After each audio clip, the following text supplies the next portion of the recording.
Welcome home. We are WNST, AM 1570, Towson, Baltimore. We are Baltimore positive. We are positively here in a great place. We're at the Timonium Grandstand on the second floor. We're at the all-new Costas Timonium location. Don't come here for the crabs. Come here for the crab cakes, the Crab Imperial. Maggie's going to be bringing us a couple crab cakes out. The Back to the Future scratch-offs, last opportunity to grab these. Next week, we're going to be in Eldersburg at 1623 Brewing on Wednesday afternoon, talking about the legend of Vince Bagley with Mike McKelvin. Also on Friday of next week, we're going to be at Zeke's Coffee with everyone who's been fired by the Baltimore Sun. I think Dan Roderick's will be there. I don't think he was fired. I think he sort of walked away. Cal will be there, Kevin Collier, cartoonist extraordinaire, as well as my co-host, because it's co-co's, who is Rasig. So Rasig will be with us as well. His wife is in Africa with monkeys right now and on reserves and helping children and doing things. So I'm going to have her next month as well. I am celebrating our 27th anniversary beginning on August 3rd. It has been 27 years too long to not have this man on. Steve Rouse is completing now our second segment. First segment was, you're from where? Upper New York, what? Bangor, Maine? You ate what? Yeah. You ate roadkill? You starved? I said to my wife, I'm like, man, Rouse made a lot of money and did things here. And Rouse is like, dude, I starved for 20 years. And then you went out to a farm, right? So Todd Schuler's coming on a little bit, my buddy from Blondell Miller Schuler. Yep. And he's a listener. We all listen to you, man. I mean, you had a 12 share, like a real one. You get fired in May of 05. Right. And you maybe wanted to work at 98 Rock or some other rock thing or whatever. The Buddy Rugo and the lottery thing, you had a television show, I think, around that point, like a Saturday Night Live thing. Yep.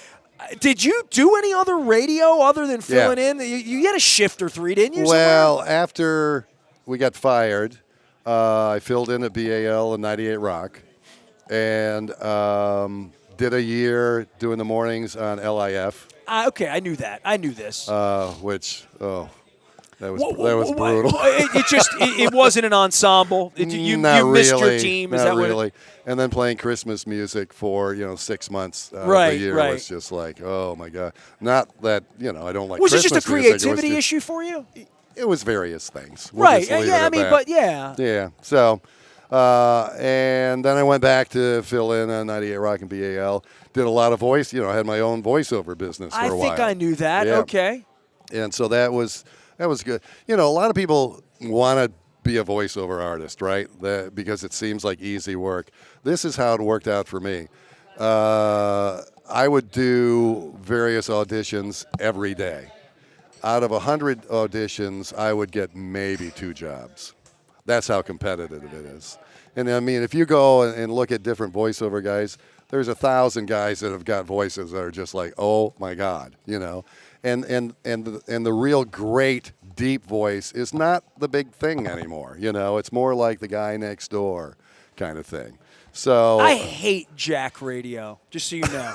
I mean, I want to say this out loud. Like, speaking let's radio. take a no one person who's a snarky dick. It's a computer. And says snarky, sort of semi-local. It still just does play okay. music. It's not about doing. It's just about the art of it. Yeah. I don't like that art. Well, like that. Yeah. Just play some music then. And that type of radio really helped to kill off, the morning shows. Right. And the fake person. And it was the AI before there was AI. It right? was. Yeah, kind of, sort of. Yeah. Yeah, for sure. Well, so how did the farm happen? I guess that's where I'm trying to get to. Yeah. I was dabbling in the farm after we got fired. So we always, even when I was working, I had a few chickens. Did you grow up on a farm? No. Had zero interest in the farm. Well, you grew up in a place where there were a lot of farms, man. I mean, I looked up where you grew up. You grew up in the middle of nowhere, man. Yeah, and I would help some of my buddies' families hay it. They called it hay it in the summer. You would go out in the field, and the tractor would kick up bales, and you would stack them in the hay wagon and stuff like that. You go home, and your stomach would be all cut up just from holding the hay bales against your.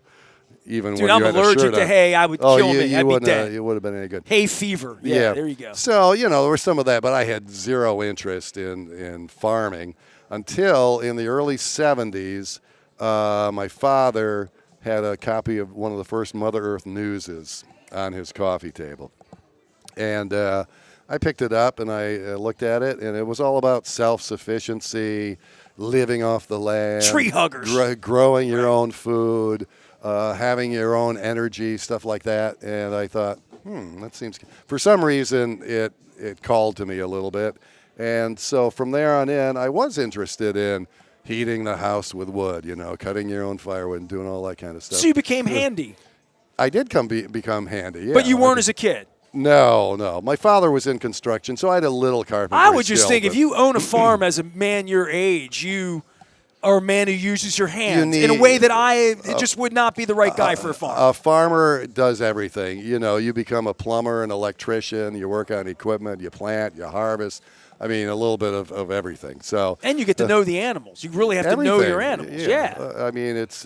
I would tell people every day I go out in the field, I come home, I come back into the house, knowing something that I didn't know when I went out there. You learn something like every day. So once I got a call from BAL, I was out in the field, and they said I was doing all their voice work, almost all the commercials, everything that ran on the station I was doing. And they said, we got some cuts. We're going to have to just not do that anymore.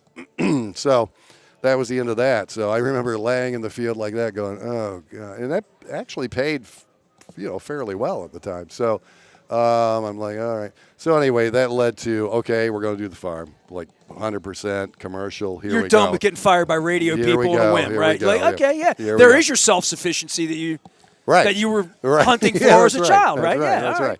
So, and my idea for the farm was I want to have a place where people can come and get most of what they need to, as far as groceries, basically, produce, meat. We did a little bit of dairy once we got going, but it wasn't just going to be sweet corn. In other words, it was going to be a variety of stuff. Well, what did you learn about running a farm and a business in a farm? Did you read up on the internet, or what are you doing? It's a total business, Yeah, I mean, that's what it's all about.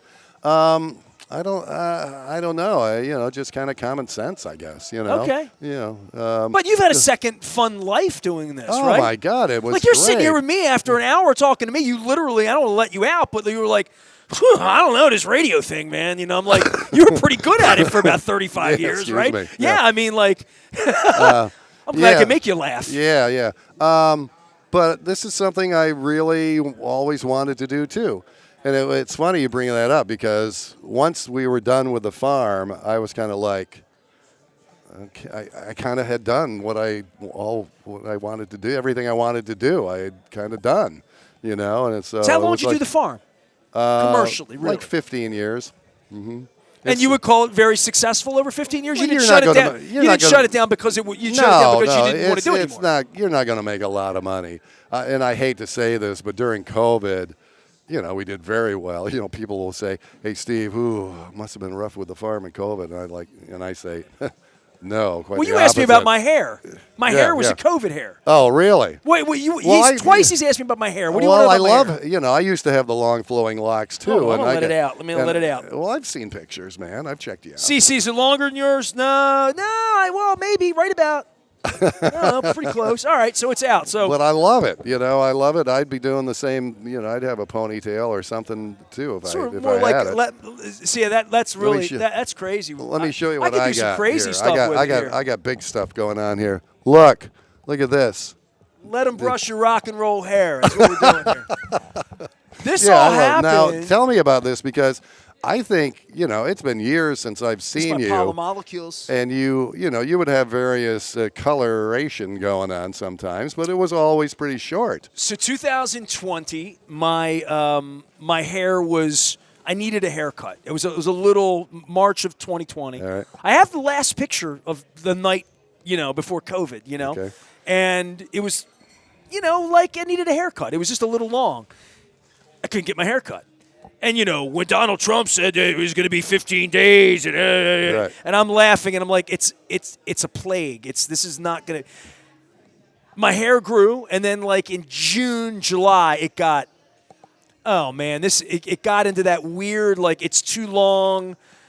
My wife was thinking, am I going to get scissors? And we thought that was a bad idea. That's how the beard gets. Every so often I want to do a Letterman beard, but it gets to about a quarter or a third of the way, and it's just like, oh no. Yeah, Grizzly Adam, not good, right? Yeah, you look like Sasquatch, like this. Yeah. So it started to grow, And my wife brought me in some mousse. She's like, if you can't get your hair cut, Brill cream. You get some Uncle Charlie up on You that, said you know? Brill cream, I right, think. yeah, little Yeah. dab will do you. Right. So I'm a Aqua Velva to go with that too.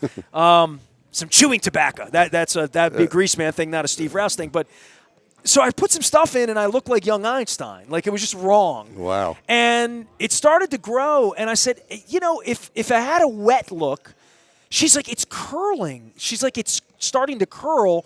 And I'm like, well, if I do something with a little wet appearance, and I found, I went to the Marshalls with my mask on for $5.99 and brought home some English leather, and I put it up in my hair, and my wife's like, hey, that looks good. And I had grown my soul patch. Did she invite you and to she the thought bedroom? Did it look that good? Well, I mean, not that good. I mean, Okay, it wasn't, all right, that all right. kind of night, Steve. Yeah.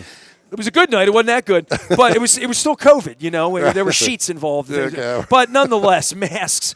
But I started to grow it, and then it just like Took off. That was and it. like and this never went back in the can. Yeah. And then I was like, I wonder what's going to happen. I wonder what it's going to look like. And it got really long about 4 months ago, and she started giving me some like back in January. She's like, dude, she's like, and she said to me, she's like, it's going to look better when it's lighter.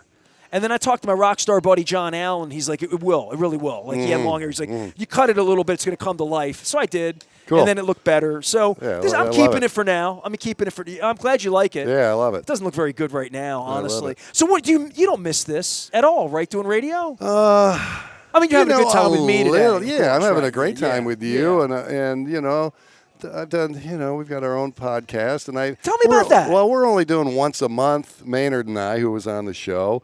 Well, how's he doing? What's his life? Tell us about Maynard. Oh, he's doing great. Yeah, he's got a big family. He's a great dad.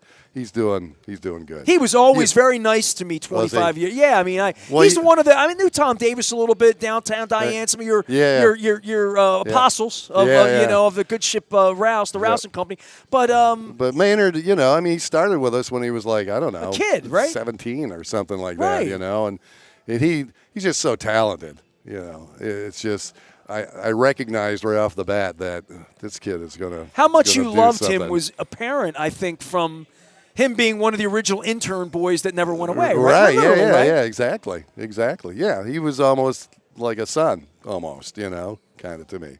So, and he got himself into so many scrapes because he just, you know, like we all did when we were young, and I would just be like, oh, man. Don't be young and dumb. What are you thinking? God, come on. Well, I mean, he calls you and says, let's do a podcast, Steve, when you say, all right, what do you want to do? Yeah. What do you want to talk about? I just wanted to try it, you know, and like I've said to you, I think in the earlier segment and off the air that, you know, this is new for me. And you would think, okay, Steve, you were in radio for, 50 years, whatever it is, and this should be a natural. It's not a natural thing because it's a totally different way of, broadcasting. I mean, we're sitting here for I don't know how long, hour and a half, 2 hours, whatever it is, and you're just going. That's not how I was on radio. Okay, That's not so what happened. this is like this would be stylistic. So in the '90s, me doing sports radio, I would take calls, and I never worked in a clock. I worked in a clock when I worked for other people. So I've had the station 28 years. We installed a clock in 98, 99, 2000, the Jim Rome show and Sporting News Radio and whatever. And we had Meredith Marks, who I wish I would have seen last week, was my traffic person. Before that, Kim Knight. You met Charlie Wyrock was a traffic guy of mine. Voice guy. I had traffic I had to hit and breaks and top of the hour sports flashes in the 20s and all this. And there came a point when the internet kind of came like for real, like in 02, 03, 04, and it didn't make Meredith happy with me or anyone at Metro Traffic. But I'm like, this sucks. I mean, I'm in a good conversation. Yeah, I'm on a roll. I got Cal right? Ripken on the show, right. and I got to tell him to take a break to find out about traffic on Johnny Cake Road. Right. Like it just stopped everything, All the and it didn't momentum, flow. yeah. So I hated my radio station for a long time. I hated that people would call and be so mean. I hated a couple of my hosts. I hated what they said. I hate the way they said it. I hated some racial things that got said on my air, and I fired people over it who then went on to have glorious careers, and that's fine. But, like, I didn't like managing people because they didn't want to be managed, especially people that didn't want to be managed. Yeah. And people where I I did all of that stuff. You're not going to come in and play God in here. Let me ask, it's not that I want to play God. I know right from wrong, and we're going to do it right. Right. Because I know what a sponsor wants. I know what a sponsor needs. And it's my station, and this is how I want it to Yeah, and I made those go. mistakes. Right. I made all those Let mistakes. me ask you this, because this is one thing I want to make sure I ask you before we're out of time. How old were you when you did you buy a station that was already going? Did you start a station from scratch? How did that all begin? There's a documentary that'll tell you a lot about it if you want to go watch it. It's up. So it's better answer there than I'm probably going to answer it. I was doing radio. I was at the paper in 91. Kenny offered me to be a co-host. No pay, no nothing. I quit my job at the Sun because I got a year's pay on Martin Luther King Day. Kenny Albert we're talking about. Kenny Albert, right. 1992. I walked into an AM radio station with no radio experience, but as a journalist trying to get a job. I was trying to get a sports writer job in Topeka or wherever, right? Right. I'm 23, 1991, 92. Camden Yards is about to open. Yep. You're the biggest star in the market. It's 1992. It's the opening day of Camden Yards, April of 92. We were there. Right. Yep. And I broadcast from the top of the Holiday Inn, the revolving rooftop restaurant, the Bird's Nestor Cafe. So I'm on the air 4 months, 5 months at that time, and I had to go get sponsors. My first sponsors were Tochterman's Fishing and Tackle, Pepperoni's Pizza, O'Toole's Fireside Inn. They all gave me $75 in cash and free lunches to give away or eat. Okay. So I got $225 at maybe about a third of my paycheck from the Sun, and then I DJ'd at the Emerald Tavern on Sunday and Thursday nights, and they became a sponsor. And then I did Gators Pub on Wednesday night, where I met Joe Enoch, who then became a sponsor. And they were all $75, $100, $150 a week sponsors. And once I got 8 or 10 of them, now I had enough money to pay my bills. Yeah. And then they came to me and said, well, why don't you buy the whole show? It was 5 to 7 on Big Band Radio. They stopped Big Band Radio at 5 o'clock to let this go nuts, right? What is Big Band Radio? It was WITH, the station with the stars. Okay, Alan Field, Ken Jackson, Rockin' Robin, and Wayne Gruen every day. Wow. WITH, AM 1230. We were at the top of 5 Light Street, right above the McDonald's. We had a homeless man that was our doorman. Okay. Literally, right? So that's 92, 93. I'm learning how to do radio, and I'm going literally with a briefcase all day long to Squires, to Pizza John's, to anybody that had a business. And I learned that Walmart wasn't going to sponsor me, but a bar in Highlandtown that had enough money might. Yeah, Looney's would, right? So I'm working on this nasty Nestor shtick and, whatever, and playing sound effects, opening beer on the air at a piano that we programmed with a MIDI that opened beer and played, clapped, and it made the sounds that you made in the studio, right? The sounds Marty Bass and Don were making on television in the morning, right? The clapping and all of that. So taking the phone calls, being wacky, and doing all of that, I went in one day and they're like, station's been sold. We're getting a new station, WLG. We're going to broadcast out of the Sheraton in Towson. And Michael Hodes bought the station. All right. Creep. Michael Hodes bought the station. Creep. Bought the station. And I worked there for a minute, and then CBM, Mangione, the father was still alive. There was a lawsuit. It was ugly, whatever. Dwight Weller came to me and said, I got a guy named Jim Richardson that has a station down at the end of Hart Road in Towson, and you want to go look. It was May of 1998, and I was told CBM was taking over the other station. And this was 1570. 1570. It was a failed kids radio station. Right. It was WTOW that was licensed in 1951 that got an FM co-link at the time when you were coming through, where FM, nobody wanted it. It wasn't Philco radio. And I talked to Chris Emery about AYE and those stations that came here in the late 70s. WKTK became your station, right? Yep. So I remember all this the top because I was a kid in the market, right? Yeah. I sang the B104 song for you in the last segment. You did. Maggie's here. Come on, crab cakes. We're telling storytelling. Maggie's here. Oh, my Maggie God. came from Dundalk out here to Towson. And so are you fried or are you broiled, Rouse? Which one are you? I don't care. It doesn't matter to me. I'm going to have you do broiled because I'm fried. All right? So we're not going to eat it right second because I'll start spitting on you if I start eating. So 1998, I'm going to get thrown out of the business. I have all the Budweiser's giving me $50,000 a year. Like, I have real sponsors, you know. Wow. Steve Hennessy was my sales guy. We were both making almost as much money as you were making at that point. Like, Wow. we were doing well. There were just two of us. The radio station was failed. They were running a tape. When I walked in there, they had an early computer playing kid songs. Mm-hmm. They had co-linked with Fox 45 and the Kenny and Steve morning kid show. Yeah. And What year was this? 97, 98. Yep, okay. In that range. So I walked in there, and the guy who owned it was a guy named David Epler. It was called Capital Kids Radio. Their thought, this was their stupid idea, they were going to be Nickelodeon for AM radio for little kids. Okay. Little kids aren't going to listen to AM radio. They No. don't control their parents' dial when their parents are listening to Right. you or the Greaseman or whatever Right. they were, Lori, whoever they were listening to, right? Yeah. You're not controlling. The kid's not going to own the car for the 5 minutes they're going to school. Right. And what Did school are they going to? Roland Park. Every other kid's in a school bus. Right. So Did this automation, were they tall things with the tall tape players, like floor? No. This was a computer. This was just a okay. little All right, okay. laptop computer All right. that was playing the radio. They played a loop because if you went off the right. air, the FCC would come take your license. Yeah. So they kept it live by saying the station ID and playing, and they did their public service on Sunday morning. Over So and it had over. been dead for like a year and a half. Like it had been a tape running because they couldn't find anybody who would want to program it. Any sucker but me that would give $1 million for it. So I went down and I had a little nest egg of maybe 50, 80 grand of my own money and a little bit of this and that. But I didn't put any money into it other than fixing it up, making the cart machines work, buying headsets and stuff, you know, like all that.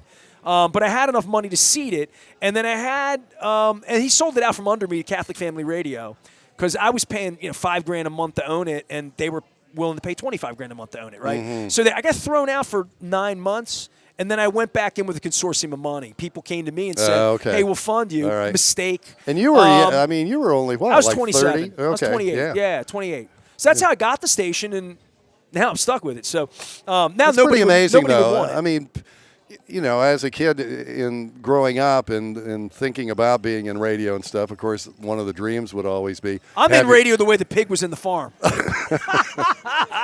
But you would always think about having your own station, and stuff. But Look at how it turned out. Yeah, I'm pretty impressed, really. When I was reading a little bit about you recently, and I was thinking, how did he get that station when he was so young? How did that, Well, you work at it. You're a hustler. Yeah, I've had a couple bank loans and a couple dalliances Very with cool. going out of business and being broke. But so far, I need more sponsors. So that's why I have Todd Schuler here. I'm going to beat him up to get me some right. sponsors over in Essex is what I'm going to do when it's all. Did I cover everything? Because you said you had questions for wait me. a minute. Todd just left. I don't know. No, he's coming. He's here. Mr. Well, Funny Guy on the radio. You want to do a couple of lottery things with Buddy Rugau, or you got to go? No, I don't have to do anything except All eat right. this crab cake, but All right, I good. would want you to do that. But Buddy and the lottery. Yeah, and, I miss him a lot. I mean, the lottery was a big underwriter of your salary and everybody else over there. But, Yeah. I mean, but Buddy and you really hit it off. Yeah, we did. Well, the thing with Buddy was he loved being a performer. Every other lottery director that you've ever talked to was like pretty business. And Buddy loved the limelight. Was he an actor or on a stage when he was a kid, or did he I don't perform know. in Camelot? I don't know. Okay. But He was loved before. He sat in my studio. He would come over whenever Yeah. the pot got to $1 million. He would come over. And he was the guy that would admit, you got about as big a chance of winning this $1 million as a poppy seed in the bakery. Yeah, right, yeah, right. Yeah. Something like that, So he didn't BS at all, and but yeah, I got to do so much stuff with him, and it really was so much fun giving away $1 million. Like we did 2 actual TV shows. I was thinking about it the other day. I can't remember if they were an hour or a half hour, probably a half hour, like 7:30 to 8 on Jay-Z. And you would just you would have all these contestants and give away all this money. I mean, it was a blast. I'm very jealous of this, and I've told Sarah Fleischer this. I've told McEwen this. I definitely told Mickey this because I know Mickey did this thing. Did you ever go – you didn't go over. You were the guy that they did. You got to pull the little air thing when the little ping pong ball went up. I never did that. What? Nope. I would have bet that crap. I would have bet the whole No. restaurant that you did that. Never did you that. You never pulled the little thing when the ball got sucked up? I never did. No. Nope. I mean, I hosted different things. I was on a lot of commercials. But no, I never did the ping pong ball. All right, thing. I'm not jealous anymore. All right, And, well, good. See, we're a little closer. Well, now. I admire you. I looked up to you. I still do.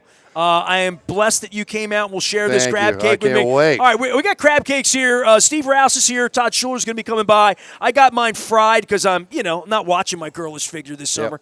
I'm working out twice as hard now that Jeff Schnitzer fixed my back the other day. So we're out here at Costas. It's all brought to you by our friends at the Maryland Lottery. We have crab cakes here. We have radio legends.